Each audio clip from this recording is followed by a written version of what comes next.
Hello, and welcome back to another week of your Mortgage Market Movers Weekly, where we are detailing everything that's going on in the macroeconomy to help you make better home buying decisions. It's been a little while, but we are back and in action. The world has kind of been a roller coaster. So much has been happening, and so much has been happening to rates. So we are going to go into all of that. We're going to go into wars on, wars off. There's deals, no deals.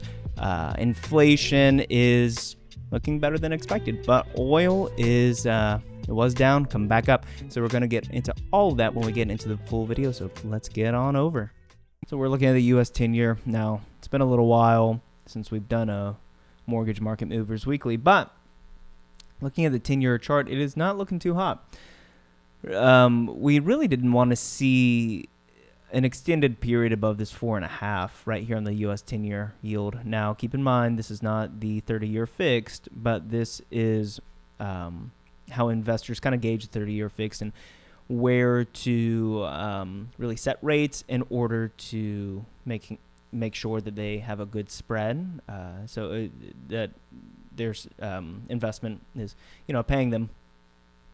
Now, we saw these peaks of 4.687, and we are climbing back up, so not great. If we head on over to oil, let's see.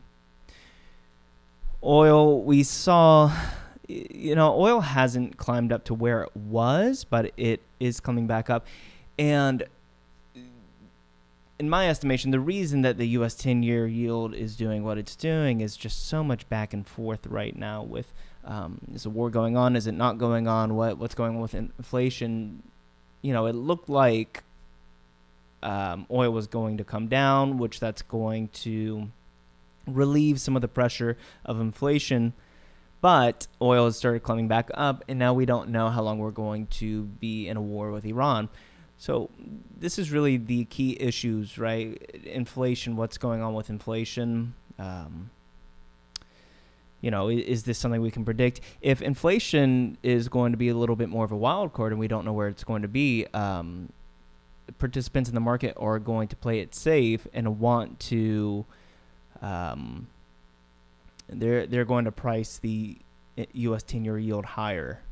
That's my estimation of what is going on. So let's get on over to what's been going on. Not a ton this week, but last week. So this is kind of the big thing that's been going on. So we've had a core CPI. This actually came in lower than expectations. Lower than expectations. So this is on the consumer side of things, month over month and year over year. So that's really great. PPI on the producer side of things also came in lower. Now, really, I would say the wild card is maybe the new Fed chair member, Warsh. So we need to see how Warsh's stance on interest rates are going to be. Is he more dovish, saying that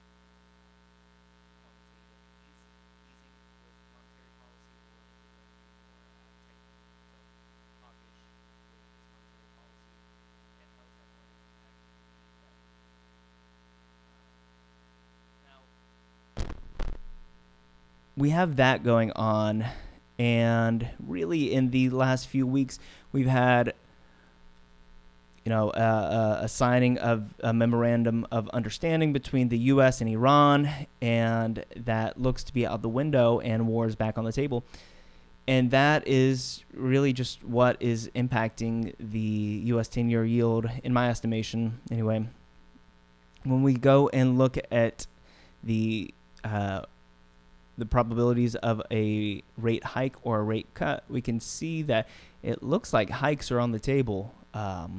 So we'll see how Kevin Warsh, handles this and what the Fed thinks. But, as of now, the market is pricing in rate hikes. And that's probably also causing some pressure on the U.S. 10-year yield to spike. So let's see, the 30-year fixed. I didn't even do this in the intro, so I guess you had to stick around for this. But it is up to 6.55, so this is higher than it's been in recent, memory. This is the highest that the 30-year fix has been as of July 16th. Now, this is the average on applications, so keep that in mind. But yeah, 6.55. Well, that's all I got for you this week. We are going to go back to our weekly scheduled programming, so keep an eye out for next week.